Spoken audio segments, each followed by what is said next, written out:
Good morning, ladies and gentlemen, or perhaps evening, depending on when you decided to listen to this. Maybe afternoon, actually. Anyway, today is our first lesson via the internet. And it's strange for me. I'm sure it's strange for you. So I'm just trying different things out. This is something that I think might work out. Basically recording my voice and scrolling through the PowerPoint presentation that I put together. So we're going to try this out. This time around, if it doesn't work well, we'll try something else. Please give me whatever feedback you might have, and also whatever questions you might have, please direct them towards Google Classroom. Anyway, so as you can see, the first aim for this strange online world that we're living in for the next few weeks is how can we interpret type 1 and type 2 errors. Okay, so that's hopefully by the end of the lesson today, you'll understand the concept. So just to get you warmed up, let's start out with this question, a do now of sorts. So if you're able to reject the null hypothesis in a test, does that guarantee that the null hypothesis is false? So think about it, pause this, think about it, see if you can explain your reasoning.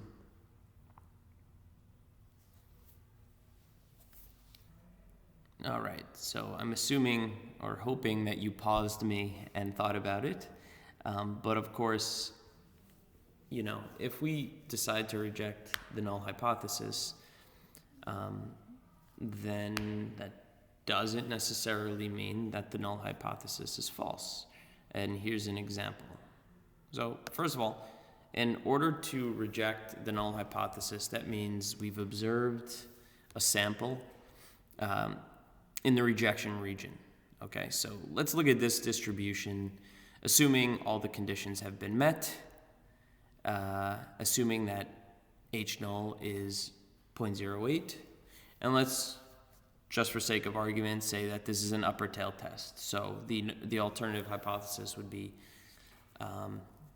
greater than 0.08. And let's just say that we are letting alpha be 0.05 and that p hat is 20 over 150. So we took a sample, a random sample out of 150, and there were 20 successes. Whatever the context is, doesn't matter at this point. With all this stuff being true, our rejection region would be that red region over here. All right, determined entirely by alpha, and the observed statistic, 20 over 150, as it turns out, ends up being well within the rejection region. And that black shaded region is basically, the probability of observing our statistic or greater, of course, assuming H null is true, right? This distribution that you're looking at is completely based on the assumption that H null is true. All right, so the probability of observing our statistic or greater is 0.008. So that's well within the rejection region, and of course, we would decide to reject H null. Alpha was 0.05, p-value less than alpha, reject H null. Okay, moving on. What if it is the case, though, that H null is actually true, and we just happen to obtain a very extreme sample, right? Because the idea is, if H null is true, there still is a very, very small chance of observing this sample or greater, but still there is a chance. In this case, it's like 1 out of every 1,000 samples. But who knows? Maybe we just got extremely lucky, right? Or unlucky, however you want to look at it. But if that's the case, then we've made an error. And The type of error that we've made in this situation is called a type 1 error. So a type 1 error is when you wrongly reject H null. In other words, H null is true, but you decide to reject it based on your sample. Okay, so that's a type 1 error. This happens every once in a while, and actually I'd like you to think about right now exactly how often this does happen. So again, if you could just like pause me for a couple minutes, think about it. How often will a type 1 error happen? Okay, think about that. All right, welcome back. I'm assuming you paused me. Maybe you did, maybe you didn't. Anyway, we're moving right along. I'll answer that question soon. I don't remember exactly where in my slideshow it comes up, but don't worry, that question will be answered. Anyway, another way of thinking about that same question is, if indeed H null is true, what is the probability of rejecting H null? So if H null is true, in other words, if this distribution is actually correct, what's the probability of rejecting it? Well, there is something called the rejection region, and it's determined entirely off of alpha, right? That being said, well, if H null is actually true, we would still reject this hypothesis if we obtain a sample in the rejection region. And so there's, in this case, a 5% chance of that happening. Okay? So hopefully you can see that actually the probability of rejecting H null, even if it's true, is exactly equal to alpha. So another way of saying that is if H null is actually true, then the probability of a type 1 error is alpha. All right? So that's the idea behind a type 1 error. But I'd like you to think about this question. What is another type of error that might occur when making a decision about the null hypothesis? So actually, this has nothing to do with the presentation, but just ignore my poor handwriting. I apologize. It's hard to write on a computer. Anyway, I'm doing the best I can. So pause me and think about this. What is another type of error that might occur when making a decision about H null? Give it a thought. All right, welcome back. Assuming you paused me, maybe you did, maybe you didn't. I'm going to say that every time, obviously. Anyway, so another error that you might make, of course, is, in the world where H null is false, and we fail to reject H null, then we've made an error. Again, this is when the null hypothesis is actually false, but we do not reject it. Okay, in that case, we have made yet another error. What do you think it's called, this type of an error? Well, it's called a type 2 error. I know the name originality is unbelievable, but that is the best I guess we can do with the names in the mathematics world. So type 1 error, type 2 error, these are the two types of errors that can be made when making a decision. Either H null is true and you reject it, or H null is false and you fail to reject it. These are the only two things that can happen.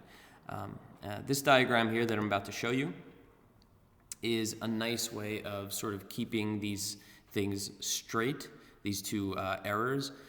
You'll notice in total there are actually 4 possibilities when making a decision on the null hypothesis because, well, you either make a correct decision or you don't, right? But you don't necessarily know if H null is true or H null is false. So there are total 4 ways of 4 possible outcomes. You'll see this diagram in the textbook too when you do the reading. So anyway, basically the idea of this diagram is here this top axis represents the truth. So like for every hypothesis test that you create, one of these things must be true. Either the null hypothesis is true or the null hypothesis is false. We actually don't know, and we probably will never know, but obviously it is either true or it is false. Again, we don't necessarily know as the researcher. Now, once we go through and obtain our data and obtain our statistic and decide to make a decision, we either reject H null or we fail to reject H null. And again, those two axes are what make up the four possibilities. So if H null is true and we decide to reject H null, well, that's an error, right? We should not reject H null if it's true. So that's type 1 error. We've already discussed that. The other type of error, which we've discussed a little while ago, is if H null is false and we fail to reject H null. Okay? Again, if H null is false, it's bad to not reject it. Okay? And then the other two, these are actually correct decisions. So the one where H null is true and we fail to reject it, that's called a correct decision. There's no real special name. It's just, yeah, good job. You made the correct decision. Although, again, in reality, we'll never know whether we made the correct decision or not. But anyway, moving on. If H null is false and we reject it, this is a correct decision, but it's a more, I guess, important correct decision because they assigned a name to it. It's called the power of a test or a powerful result. So if H null is false and you decide to reject it, they refer to this as a powerful result or the power of a test. Okay, so this is an important definition that you should get down. So the power of a test, if someone says, oh, well, you're running a hypothesis test, what is the power of that test? They are referring to the ability to correctly detect a false hypothesis. Okay? And we'll get into a little bit more details in a bit on that, but that's the meaning of the power of a test, the ability to correctly detect a false hypothesis. Moving on. That's not moving on. There we go. So I want you to notice this is pretty important that, like, in any one situation, like any hypothesis test that you're running, you're either going to be in a world where H null is true or you're going to be in a world where H null is false. So in fact, you can only make one of these types of errors for any hypothesis test that you come up with. Okay? So they cannot happen at the same time. They cannot even be possible at the same time because you can only make a type 1 error when H null is true. You can only make a type 2 error when H null is false. That's an important understanding. Okay, and just another diagram to just hopefully generalize this concept. So let's say we live in a world right now where H null happens to be true. The implication of H null being true is that the hypothesized distribution is actually correct. So what we are assuming is actually true. And, you know, the probability of making a type 1 error is going to be exactly equal to alpha because alpha is what determines our rejection region. And even if H null is true, in other words, if, let's say, P equals this P naught here, if that is actually true, there still is a possibility that we obtain a sample in the rejection region. And that would be bad in this case because H null is true, and that would lead us to reject H null. All right, so probability of a type 1 error is equal to alpha. By the way, I am just assuming the upper tail test for simplicity. This is true whether you have a one-tail test or a two-tail test. And it's true whether the one tail is either in the lower tail or the upper tail. All right? So keep that in mind. All right. Now, things get a little bit more complicated in the world where H null is false. So look, if H null is false, that means the hypothesized distribution is actually incorrect, and somewhere out there exists an unknown but true sampling distribution centered at the correct but also unknown parameter. Okay, and I'm going to show you a slide in the next picture. On the next slide, I'm going to show you a picture, but I just want you to sort of think about this again. If H null is false, that means somewhere out there is the correct distribution, okay? And it is, of course, not our hypothesized distribution. So our hypothesized distribution is incorrect. All right, next slide. Hopefully it appears. All right, I guess that's the one okay, there we go. All right, so here's a picture that sort of breaks down that idea. So again, H null is false. Now here, at the top here, this is the null distribution. So this is the distribution that we have created based on the null hypothesis. So our distribution is centered at P naught, right? Again, assuming all conditions are met, blah, blah, blah, assuming it's an upper tail test. If that's the case, this is our rejection region. Again, totally dependent on whatever alpha is. All right, and notice that at the very edge, at the very beginning of this rejection region, I've labeled P hat star.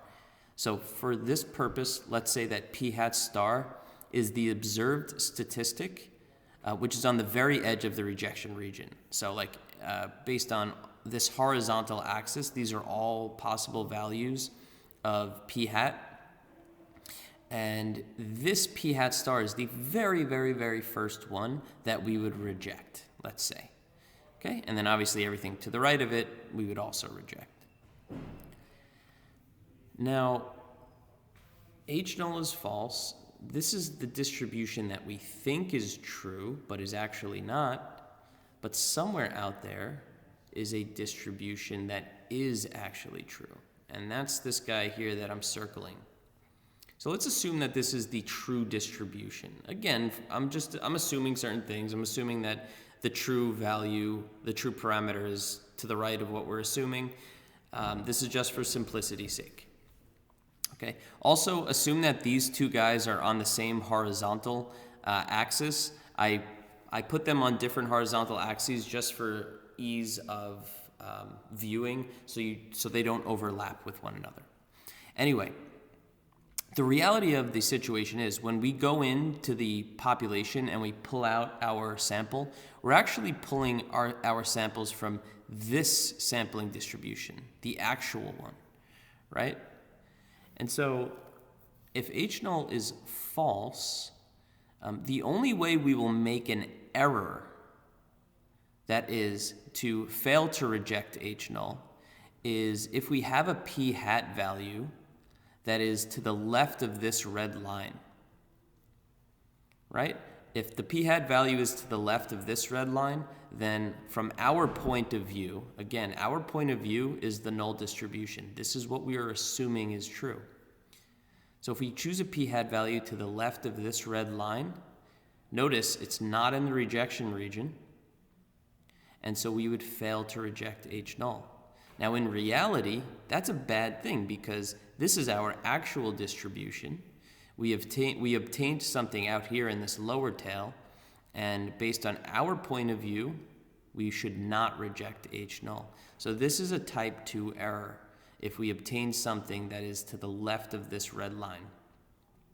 This probability is called beta. Okay, the probability that we make a type 2 error is defined by beta, which means that the probability of getting a powerful result, so if you look back at this picture, remember a powerful result exists in the world where H null is false and we correctly reject H null. So if H null is false and we correctly reject H null, that's a powerful test, which means that realistically anything any sample that exists in this part of the actual distribution or in this part of the assumed but incorrect distribution, that will result in a powerful result or a powerful decision. Okay, so that is how we define the power of the test. You'll notice that the probability of the probability of a powerful result is exactly 1 minus beta, right? If this area here is beta, then the probability of a powerful result would be the rest of the true distribution, which is 1 minus beta. Okay, so that's the concept. As part of your homework, I want you to answer these 2 questions. So look on Google Classroom for the description of the assignment. And look, if anything that I said here in this lecture didn't make any sense to you, or if you think I made a mistake, please post on Google Classroom. This is, again, the first time I'm trying this out. This might be the first time you're learning a lesson this way from one of your teachers, and so this is a new experience for all of us. So let's start slow, and let's correct anything that isn't good about it. Let's make adjustments as we move on, and hopefully things will get a little bit smoother as we move on. But anyway, here are the 2 questions that I'd like you to answer for homework, and I'm just gonna, okay.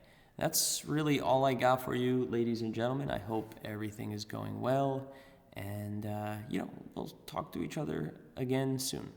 Bye.